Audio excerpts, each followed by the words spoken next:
Hello now? Alrighty then. So the only advantage of perfect pitch is I can modulate my voice to sound like anything you'd like. No, sorry. Yeah, that's not good. I'm Andrew Scott. Sadly, I was knighted in 2020 in COVID, so all of my members of the RPG Guild that I founded in 1976 were the oldest RPG guild in the United States. They actually call me sir, but you don't have to. No test on that in the morning. Craig asked me to chat with you a bit about security and some concerns folks have in that industry because it seems to be a growing issue and more of a challenge. So, I got slides, but who really cares about slides? We can talk about slides, but this is much more of a conversation than anything else. And I want to share some of the information I have, and some of you may want to be in touch with me or whatever the case may be. But it's really to give you some information on what it is that's important to you and to ask really the biggest question that will matter to you. And yeah, I know, the Running Man it always works for me. You finally get this kind of a gig and you're running your own show, and that's great news. And then you find out that there's a lot more on the hook than just what you think. I always begin these conversations, and I do this in seminars all across the country, asking this question. And you're the only one who can't answer because you know the answer now. But the question really is how long can you afford to be down? And that is the toughest thing to answer because most people think that is a function of time. It is not. Your down is money. How long you can afford to be down is how long you can afford it. So, as an example, I've been dealing with a client that was hit by ransomware, which is in the news. You hear it all the time lately. And their ransom amount was $150 million. They're a $1.2 billion company. They're losing about $4 million a day. And it took 3 minutes for the attack to happen and encrypt all of their devices, putting 3,000 people out of work. And it happened because one of their computer people was using an administrator account instead of using their personal account, because it's that easy. And so that's a little bit about what we want to talk about, is understanding what downtime actually means and why it matters. Who am I? Yeah, I'm an author, but only at gunpoint, because Craig makes me write things because he wants me to write more. I write fantasy and sci-fi, but I really run this RPG guild. We have over 300 members, and we play a lot of D&D for a long time. My wife calls herself a D&D widow, even though I own 3 technology companies. So you'd think I'd be doing a better job at doing something right. And I have 6 kids. So there's always another kid, there's always another company, and there's always another gamer. But sadly, IT doesn't seem to stop. Ooh, I killed it. That was impressive. See? So at Comdex, when Windows 98 premiered, it crashed, and that was the funniest thing you ever saw. I was happily there and watched Bill Gates. Did it totally lose its mind? So maybe we aren't doing slides. That would be impressive. Or it could be I'm having a blackout and my computer is triggering that for my brain. There we go. Okay. So the 2 questions I wanted to talk a bit about were, what does it actually mean to be down? And then, are there some tips and tricks and ideas that you can do, or some basics that we should be talking about? I'm going to send you all the slides. Don't bother taking notes. I'd rather you guys were focused on asking me questions and getting a sense out of it. I hate taking notes. I always write lots of things, write, and I never read them. So I don't want you to. I want you to listen to this, and you'll find it on the YouTube channel for the 20Books stuff. But I'll also have the slides up there that you can actually look at as well. Did I break this down too? Hello? Oh, nope, still there. Okay. The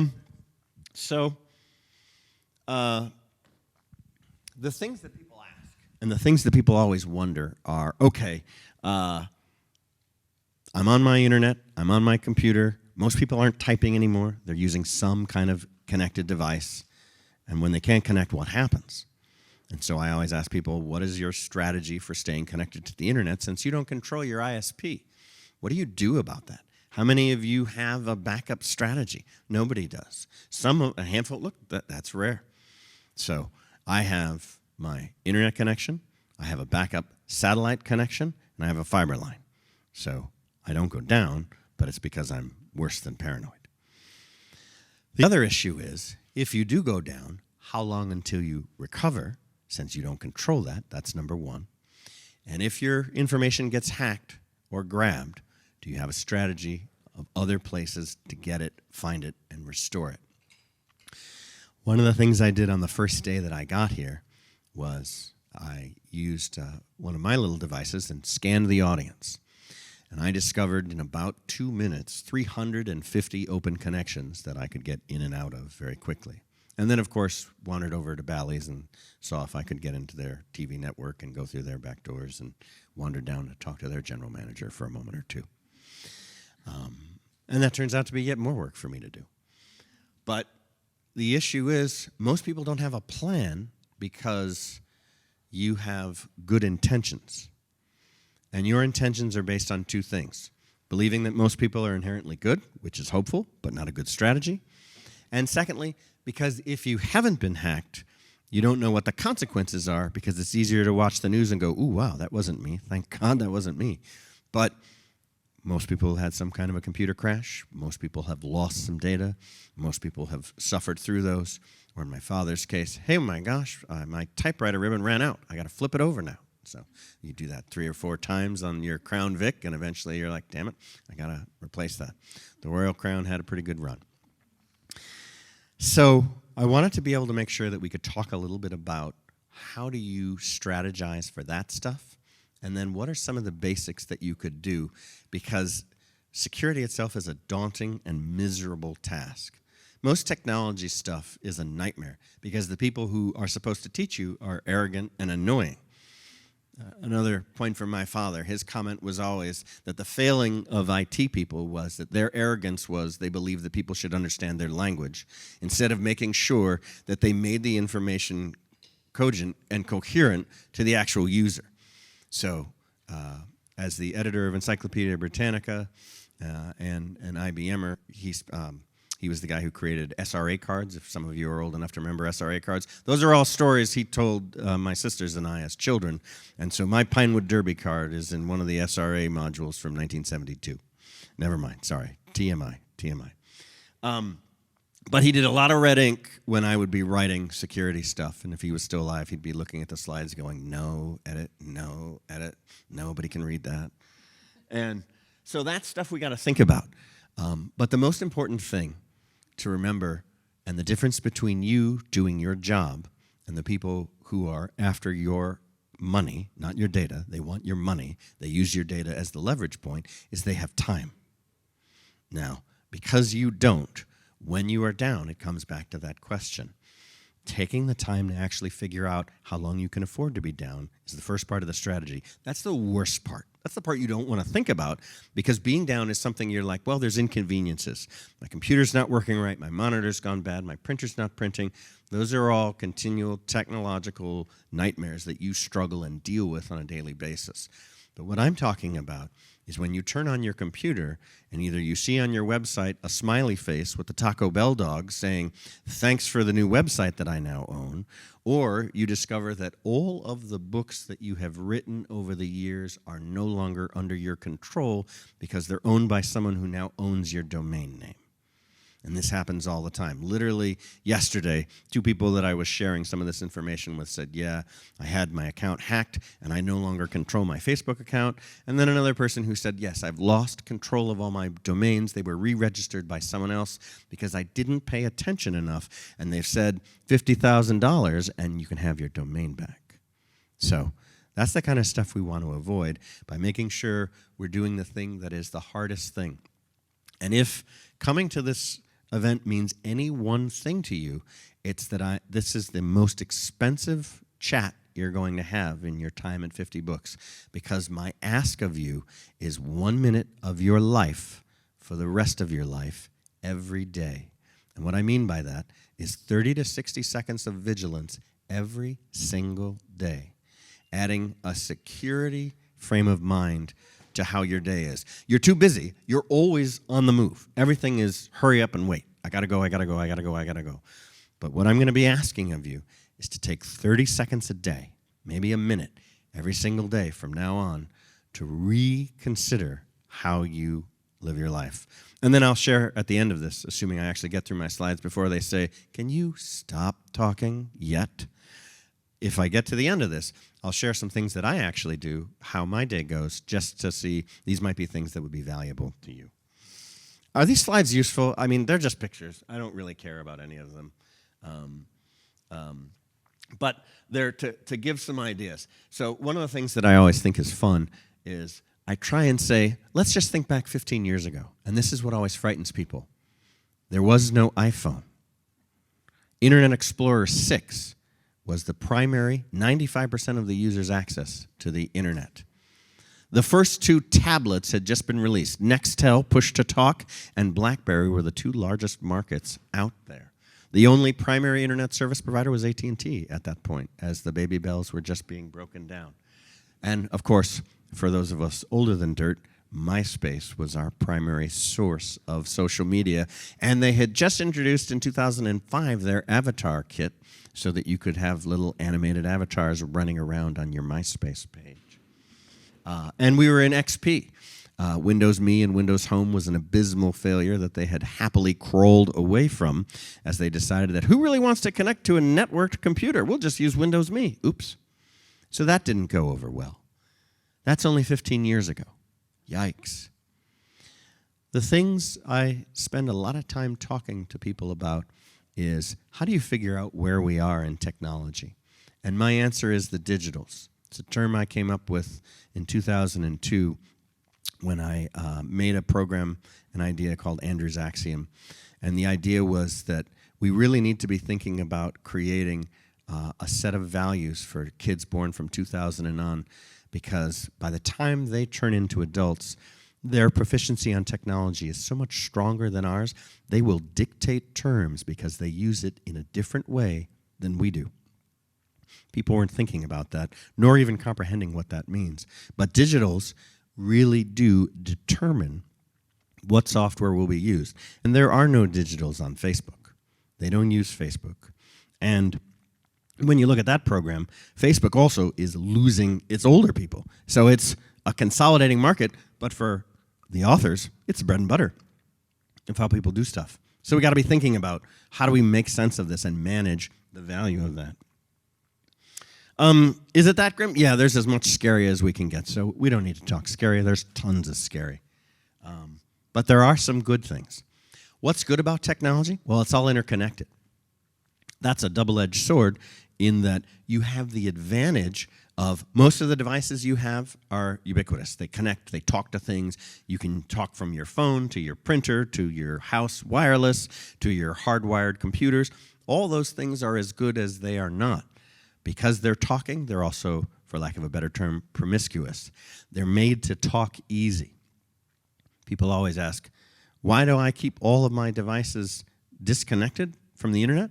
Because anything that's connected can be talked to by someone who's not you. And I can't tell you the number of people wandering through an airport who are broadcasting all of their information. How quickly a handful of us who are in IT in this room could get in all the computers and the phones in this room. And self-help. I watch people all the time coming out of the banking industry on security, downloading and sucking up all the contacts that they walk past on a daily basis. It's constant. It is the nature of stuff. And unless you're thinking about it, and if you put any personal information out there, it's out there. Your digital footprint is going to be vital to understand and how to control, because that's not what people spend their time on, because you just want the stuff to work. I just need to get my website going. I just talked to some expert who I paid who is supposed to be on top of that, and yet they're not. More and more of the people I talk to are engaging and struggling through the issues of trying to deal with this, and it's constant. Our team got paid to break into a whole host of banks last week. How did we do that? Well, we were told what we need to do is provide proof that we got into the room where the computers are. So we dressed up as Spectrum employees. Hi, here the internet's really slow. Oh gosh, yeah, it's terrible here. Well, can you show me where the computers are? I'm here to help. Look at your modem. Great. That's not so hard. So we took a fruit basket out of one. We took a general ledger out of one. We took a bunch of computer disks out of one. All we had to do was bring proof that we had gotten there. And every single branch. Did a presentation in a state for the national credit unions. 700 credit unions showed up. So, if you guys get hacked, what's your plan? How long can you guys handle it? What do you do? Crickets. They had no plan. One person out of the 700 eventually raised his hand. Call the IT guy? Good luck with that. That's the plan. So, my first comment to you, the first thing I want you guys to retain is vigilance means have a plan. Start with a plan. Doesn't matter if it's a good plan or a bad plan. Most people don't have a plan. And so that is the annoyance of this whole talk. The droning I'm doing is about making sure we think about having a plan. Because if at least you've got a plan, you've got somewhere to start, because most people have their plan reactively. Uh-oh, I can't get in. Is there a plan? Is there an IT guy? What happens if I call the 800 number and I'm on hold for 4 hours? I had my flight changed at midnight, and so they said I was going to miss it. And my flight was I had to leave at 4 in the morning. And they called me at 11:58 and said, "Hi, your flight's been changed. To rebook, press 1. I pressed 1. Your hold time is 3 hours and 49 minutes. Uh-oh. So I would have to be at the airport 10 minutes later. Oops, not good. Having a plan is going to be where we start. So, some future proofing. What I'm often paid to do is to think about what's happening in the future. Here are some things that I know and things we should be thinking about. 1, you are going to be typing less. You are going to spend a lot more time talking. The digitals are your indicator, your canary in the coal mine of what's happening. Kids watch video and listen to audio and talk at all their things. They type nothing. My mother, my 80-year-old mother, who's called Oma, wails at my children because she writes letters to all of my children and all of her 7 grandchildren and cries and cries and cries because none of them read script, because script was a elective in 3rd grade for them. My great-great-great-great-grandfather was President Rutherford B. Hayes. Hey, that's pretty cool. None of my children can read all of the writings I have of his presidency because it's script. They talk at things. They watch video. They are used to the complete on-demand full drink of high-speed internet. They don't know what dial-up was. They have no idea what it means to have not had a computer until they come to our house in the kingdom. Our family's house is in the Northeast Kingdom, the Canadian border of Vermont. Touch-tone phones? Nope. One television station in English? We're told touch-tone in 2025, for sure this time. For sure this time. So there is one place in the world where they spend a little bit of their life without technology, and that's been helpful. But kids don't consume it that way, and so we need to be thinking about what it means for the next generation and how you are going to serve them your entertainment form when the bulk of them aren't reading books in the same way. They're consuming different media. And the tools that will cater to them, and as the growing consumer and spending consumer, they will be dictating terms of how they interface with technology. If 15 years ago you were told you would have a pocket computer that basically is your everything, and I can tell you, walking up and down the hall, about 80% of the people look like this as they walk up and down the hall. They're not looking at you, they're looking at their little carryable. So, things that we know for sure, yeah, we're going to be talking at our devices. Do you think desktop software will still be a thing? Not the way it is now. I don't think you will install software on any physical device. I think everything you will use will probably be cloud-based because of the cost basis.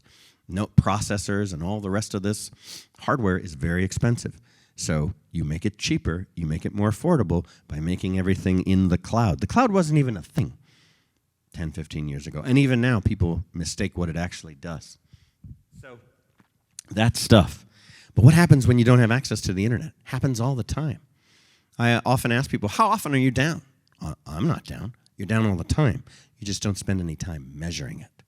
People don't watch and track their internet to see how up and down it is all the time.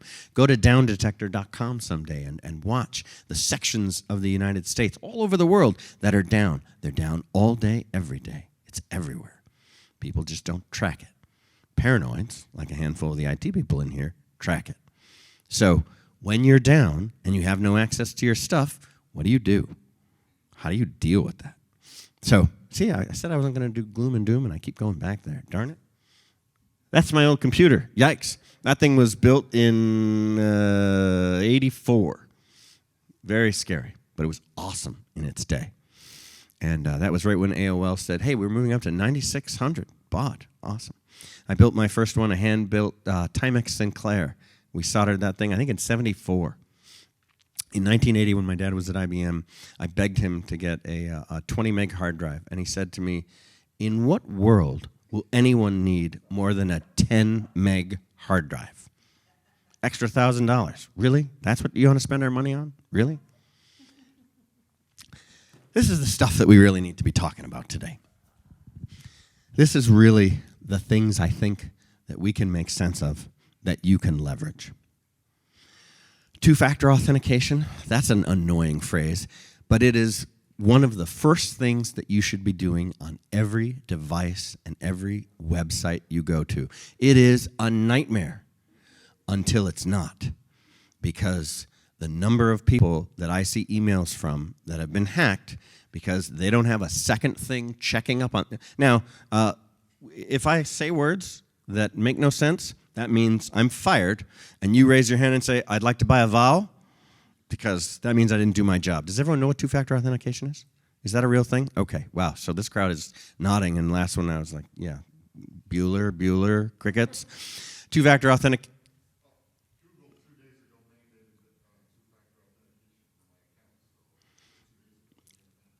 And it's happening everywhere like that because, so here's the scary thing about passwords. Everyone thinks, oh yeah, password's not that big a deal. In 1 second, I have a cracker program that can present 8 million combinations. How do you feel about your password now? 8 million a second. Yikes, that's not good. And that's because it's a software designed to do that. Probably just on a regular search key string, it's probably 2 to 3 million all day long. Not fun stuff. Password vaults, they are worth their weight in gold. Why? Because you guys keep getting new apps. More apps, more this, more that. You're trying to do your banking online. You're trying to do all sorts of things online.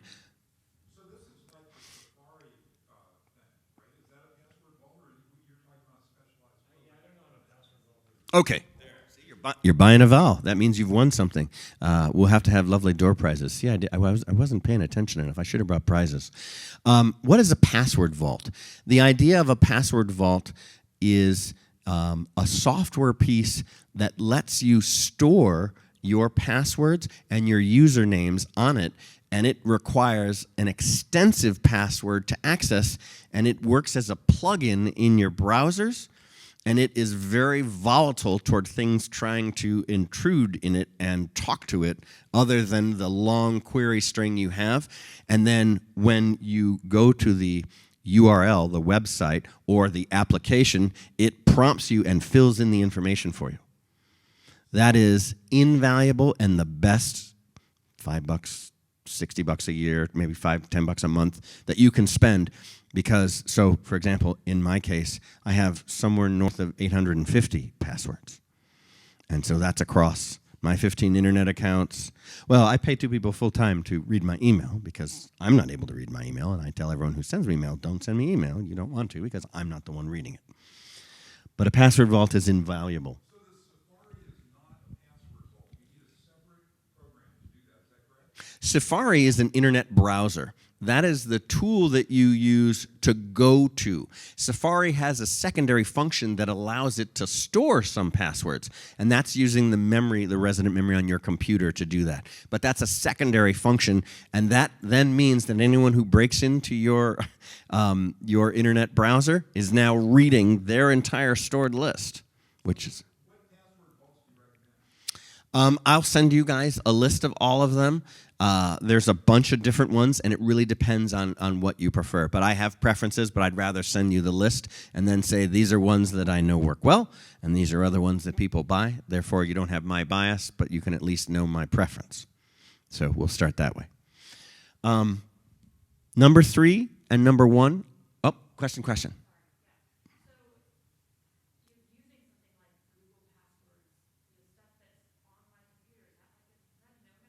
I would not be doing that. Correct.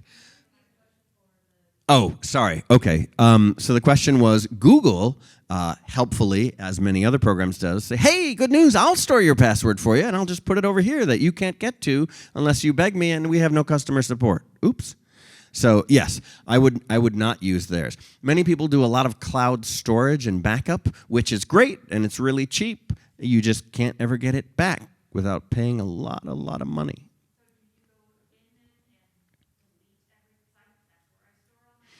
So because it's what you're doing right now, one of the things we'll talk about near the end is, here are some things that people are probably doing, and start slow and try and unhook to some of the different things you're doing today.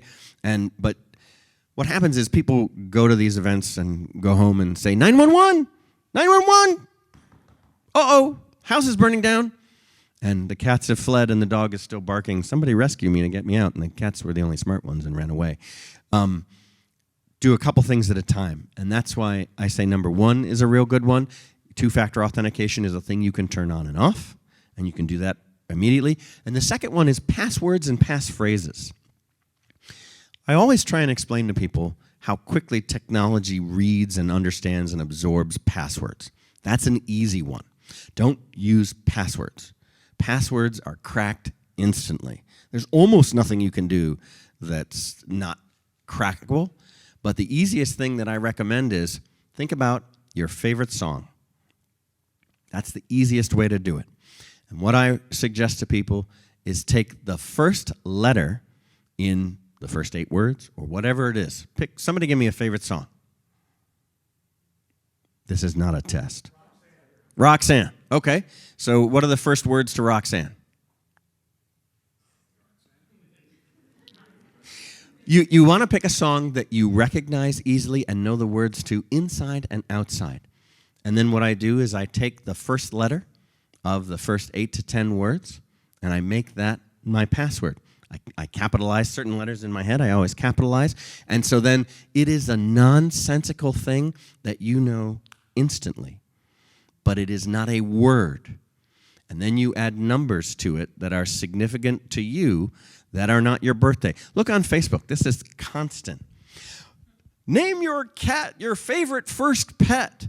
Or what your stripper name is the first 3 letters of the street you live on and the last 3 letters of your last name.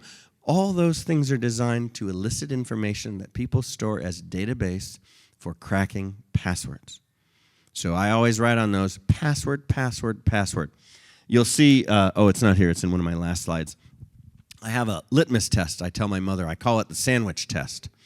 And it's this. Mom, picture your favorite sandwich. Everyone's got a favorite sandwich, hopefully. Now picture it, you see it, you encounter it on the street. Would you pick that sandwich up and eat it? Then why would you click on an email from someone you don't know? Why would you go to a link that you've never been to without reading it? Because clicking is easy. More likely you'd kick the sandwich or make sure the dog got it. Don't click on it if you don't know it. And vigilance is the thing. It's the bottom of this list, attention to detail. It is the hardest thing, and it's why I said attending this, if you take anything away, it's realizing you're going to have to invest 30 to 60 seconds of the rest of your life every day on detail. If you have any slight more attention to detail, you increase your chances astronomically of not suffering a catastrophic event. And that's what hacking and phishing and all these other terrible things are. Catastrophic to your business. You are all self-employed business people. You are all on the hook making and creating and crafting your material and storing it where you choose to do it. You are beholden to readers and consumers of your product, but you're on the hook, and you're in charge, and there's no one to blame but you, and unfortunately, you're an easy catch. And so that's a thing we got to think about. Encryption, that's a scary word. We'll talk about that. Backups, lots of people buy backup solutions and never test them. My big client that went through this massive ransomware was supposed to test every single month. Their last test was at the beginning of the year. And so that's as recently as they could, so they lost somewhere north of 8 months of their data. Imagine what that costs to $1 billion company. That's an expensive day. You guys, get a backup software, test it. Make it a monthly habit. Something you do. It's a nightmare. It's annoying. But once you start doing it every day, you'll at least do it. And that's the thing that we want to do. These are the simple things that if you get your hands on them, it's like antivirus. Most of you probably know what antivirus is. The bad news is most of the crypto software today cracks antivirus instantly. But there's a handful that they don't, not as quickly. And there's a handful that start screaming if they're being attacked. And so I'll make sure you know which ones those are so that you can be thinking about, maybe I'll invest the $20 a year in changing. I hate to ask a really stupid question. There are none. You go to the Mac store and they find the antivirus on your computer and they say, oh, the Macintosh takes care of all this for you. And your answer is, so the question was, you go to the expert, right, at either the Apple store or at your computer store, and they say, oh, don't worry about it. This is all taken care of. Mac doesn't need antivirus, or you've already got antivirus. You're good. I believe no one. Trust no one. You need to make sure constantly that you are staying proficient on this stuff. There's a reason people pay me the obscene amount they do on a daily basis, is because the answer is they're wrong. And what about the Mac encryption that's native? Yeah, I have a 3-hour opinion on that. The answer is there are ones that work, and there are ones that work less. You want one that starts crying at you as it's being attacked. It is easier to just roll over, which is what most of them do. Well, I find my cat-free antivirus is garbage as well. It's not. It's trying to do its job. Its job has been circumvented and it's obsolete. Now, they are constantly moving the bar to fix that stuff, but they're trying to fix that stuff. You want to be on the other side of the equation so that you're ahead of that curve, because these people have what you don't have. They have time. So that's all they're doing, is banging away on passwords, banging away on open internet sites, trying to send you notes. The most tragic thing we dealt with was a group of folks who had a retirement account, 80 years worth of their retirement. This is a very large group of religious folks who ran the retirement account for an entire state. This is a couple months ago. The person in charge got an email that said, just verify your account details because we're updating our software. 3 clicks later, the entire retirement fund for all of the members in the state for the last 80 years vanished. They got in touch with no one for a week. There's not a lot we can do a week later. 3 minutes, and it was gone. So imagine how quick your stuff's going. It's going. So online banking, I tell my mother, you're not doing online banking because you don't know what you're doing. You're not capable of following fast enough. She still feels guilty if she tries to hang up. Well, if someone called me and wanted to give a survey, I couldn't hang up on them. What about usernames? What about them? Is there anything special we should be doing with them, like what we're doing with passwords and things like that? Well, given my choice, I don't use names. I use things. I pick letters and numbers that are random. So my kids go crazy because our Wi-Fi password is 56 characters, which I make them memorize, which makes them crazy. And it means nothing, but it means something to me, and now it means something to them. So I can see all my neighbors' Wi-Fi, and constantly, as the president of my HOA, walk around the neighborhood and say, thanks for the free print job. Do you see that annoying thing I just printed off your printer? That's telling you I can print off your printer. You don't want me to print off your printer. First of all, turn your stuff invisible so nobody sees your broadcasting, screaming network. And secondly, don't use usernames. Use numbers and letters.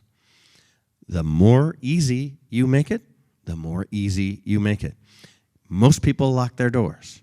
There's a reason you lock your door. If you leave your windows up but leave your laptop in the back of your car, depending where you park, that opportunity just increases risk. And so that's what you have to decide.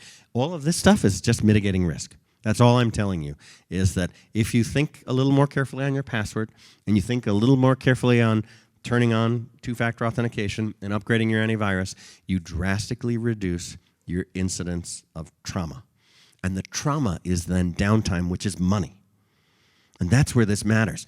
Imagine losing all of the books you've written. Imagine someone else owning the rights to your domain name because you didn't register it on that 5-minute grace period, because there are bots that find common words, and they literally search all the books and the titles, and the more popular it is, the more it's getting banged on all the time. That 5 minutes to prepay for the year and auto-renew so that you're not worrying about that. Well, my IT guy is supposed to do that, isn't he? Well, I have Spectrum Internet. I have AT&T Internet. Isn't that their job? No. They just sell you the service. Facebook. Why aren't they listening to me? Because Facebook is getting 50,000 messages a minute. Maybe you will cover this later on, but is there like insurance? Like, okay, so Risk insurance? Absolutely. if someone captures my stuff for ransomware and they're like, we want $1 million, and I don't have $1 million to give them, is there like insurance that covers that? So here's how that works. Well, one of the things I'm going to always recommend is make sure that you find a good cyber attorney, because those are the people who can actually have those conversations. Your regular attorney can't. They'll tell you they can. They're lying. They can't. You need a cyber attorney, someone who actually deals with this stuff all the time. And yes, you can get ransom insurance, and how it works, if they pay, and 50% of them say pay and 50% don't pay, if they pay, you'll never be underwritten again. That's how that works. So there's good and bad to all of that. One time, maybe, depending on the value of it and depending on what your overall NRI is. And so who knows that answer. But yeah, you could get benefits to that. Or Apple Cloud, right? I'm not saying that. I'm saying that if Apple Cloud is how you're relying on all your stuff, make sure that your passwords to it are good, and make sure that your backups are on a device that is not left plugged in. So when I tell people to back up and they back up to the cloud, make a backup to the cloud, and then have a device you plug in every 30 days that you suck everything off of it. You're paying $200 for this device, but it's your entire history. And you back up and you unplug it. If you leave it plugged in, because that's easy and convenient, when all your stuff gets encrypted, your stuff's getting encrypted. And so you're done.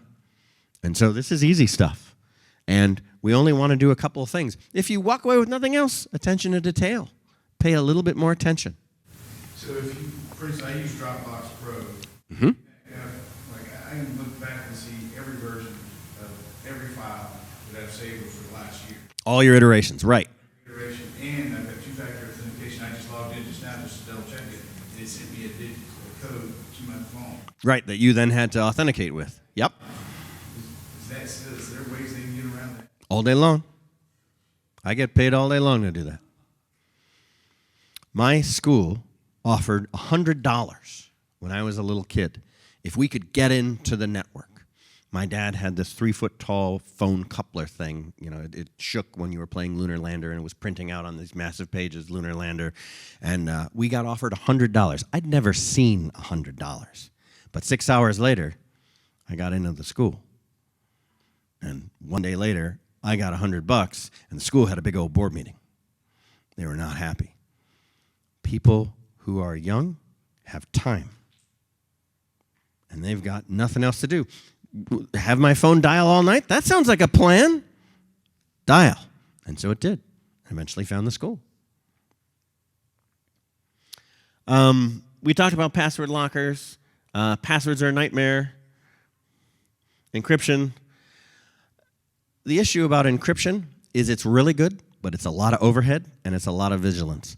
If you're not doing a lot of high-end security stuff, it's not going to mean a lot to you.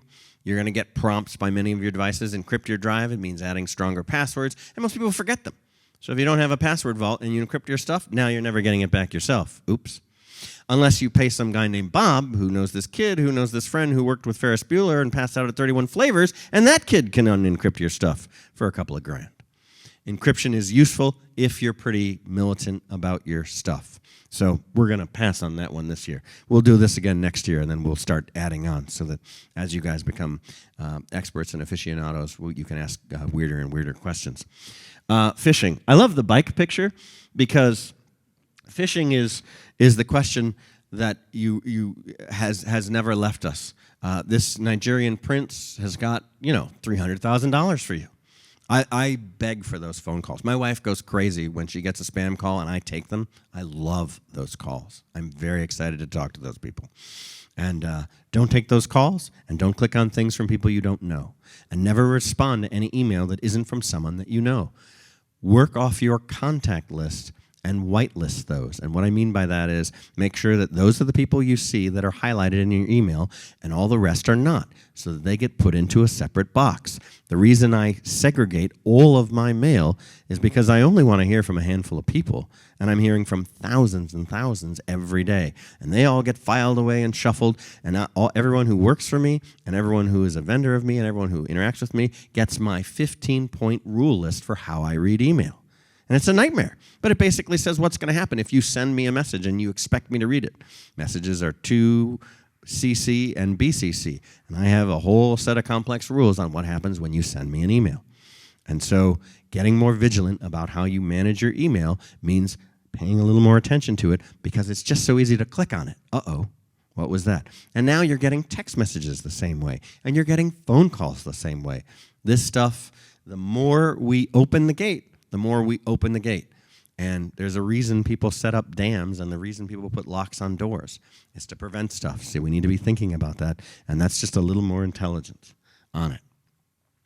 Antivirus, the ones that really seem to be working are at the bottom, and again, you're going to get a copy of these. Oh, I said again. I apologize. I'm not supposed to say again.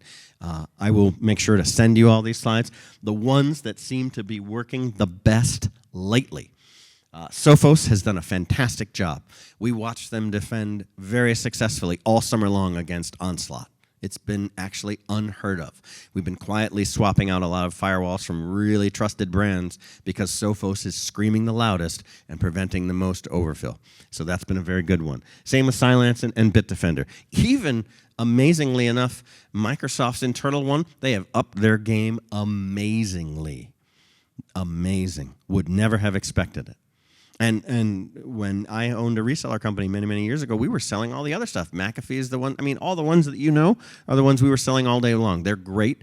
They're just a little behind the eight ball right now.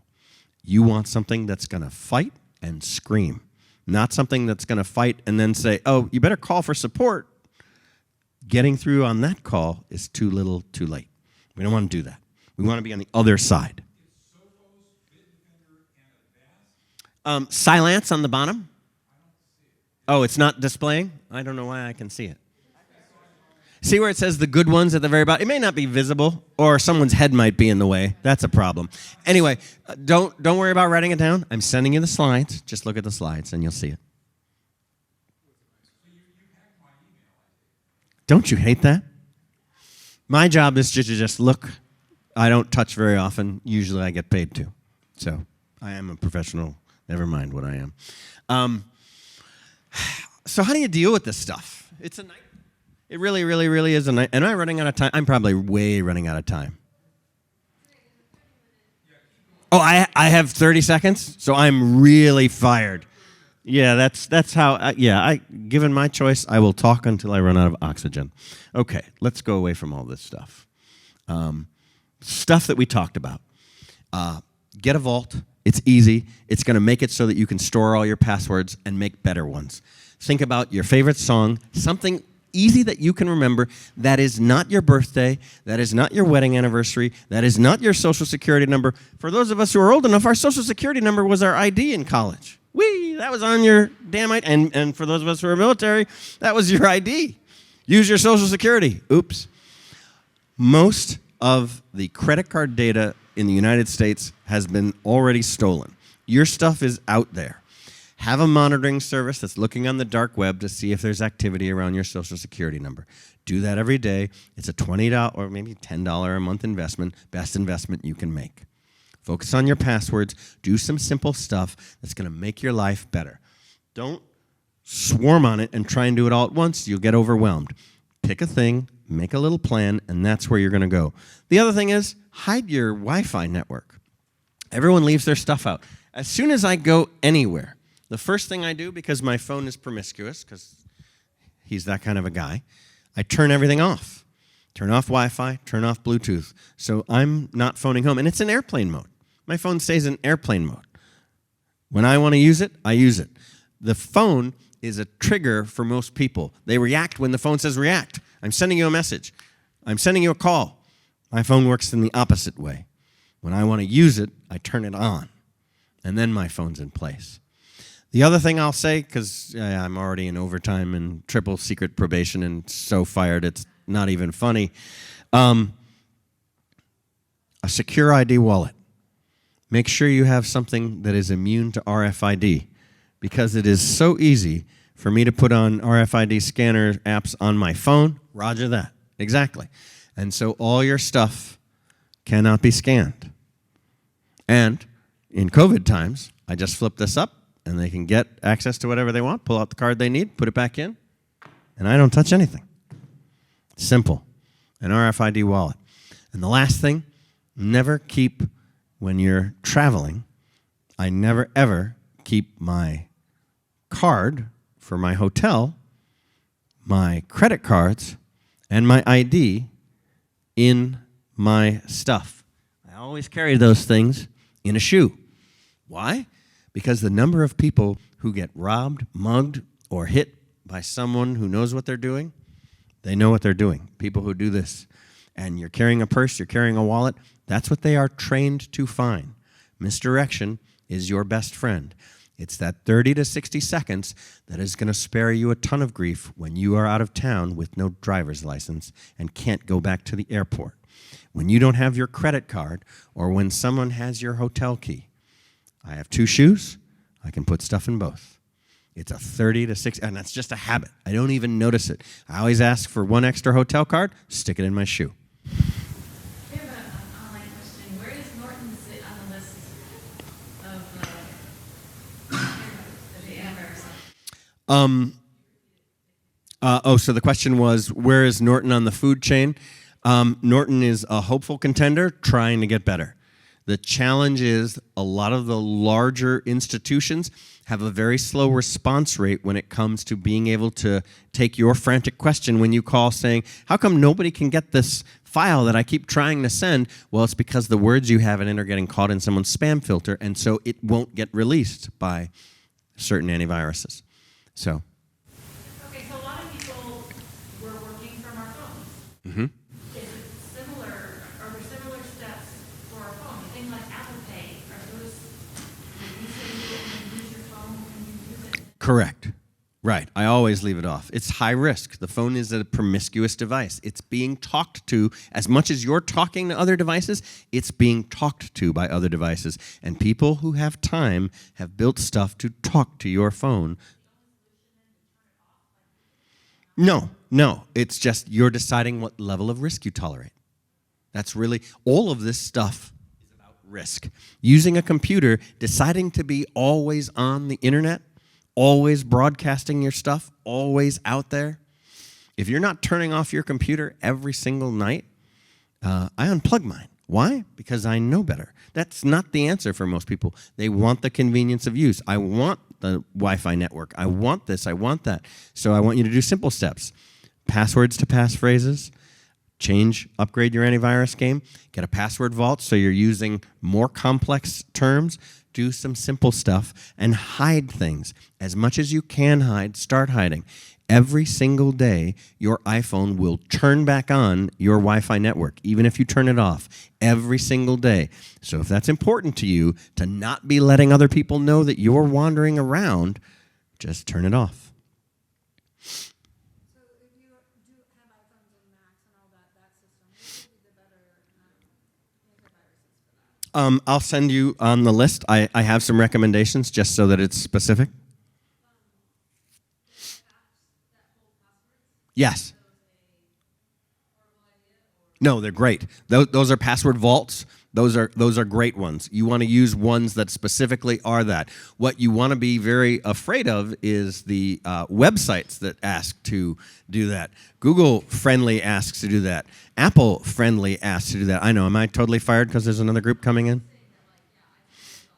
Right. It's an easy thing, and people struggle with that all the time. Could you speak to security in terms of new VR, the metaverse? Is there any information on all of that? Because that's about to get very, very big. That's about an 8-hour conversation. The idea behind what does security look like in the future is very much a question of positing what we think is going to happen. And so the easiest answer I can say to you, people want convenience, and our threshold is low. Therefore, the amount of pain we're willing to endure is also low, which means you are at high risk with most of the activities you do. My suggestion, read reviews and get an understanding from what you can understand out there on what things have been hacked. Facebook is what we use all the time, and Facebook has incredible challenges. Be aware of that. Understand what that means to you. Change your passwords every quarter. Make that a habit. People never change their password until the system makes them change it. On a quarterly basis, have a plan that you just one day a quarter, you sacrifice an hour of your life to save all your stuff. Okay, I've got a layer of paranoia that's removed from yours, and that is, what about getting rid of Gmail in favor of Proton Mail or Signal? Because I'm concerned about, censorship and all that stuff. I write about controversial things. You'll never get an answer that will meet your requirement. All I can tell you is vigilance is specific to your threshold for risk. That's what you'll have to decide. Every single person will give you a different answer. There is no way to get a technical, professional answer that is uniform. That's the only way I can answer that question. Meaning, can you buy a vowel? I would not render my professional opinion in an open forum. That's the easiest answer I can give you. But I'm wandering around everywhere, and I'm easy to find. So you can always give me a drive-by, the nice kind, not the bad kind, and then I can offer you at least an opinion. I think that's probably everything that matters. Did I have anything else out there? I know, he's a favorite of mine. I love Ghostbusters. Literally, that's what I'm called. People say that they call me because they can't get a solution to a problem, so that I'm Ghostbusters. Literally, my title is Professional Adventurer. I'm called when people can't figure out what to do. That's why they call me. The internet isn't a temple. It's not a thing. It's a direction. It's an avenue to get to other stuff. Just remember that. And remember, it's about time. They've got time and you don't. So planning and observation are your best things. I hope this was somewhat useful information. And Craig has my information and info. If you need me, you're always welcome to reach out to him, and he will then yell at me, and that will get you in touch with me. Thank you so much.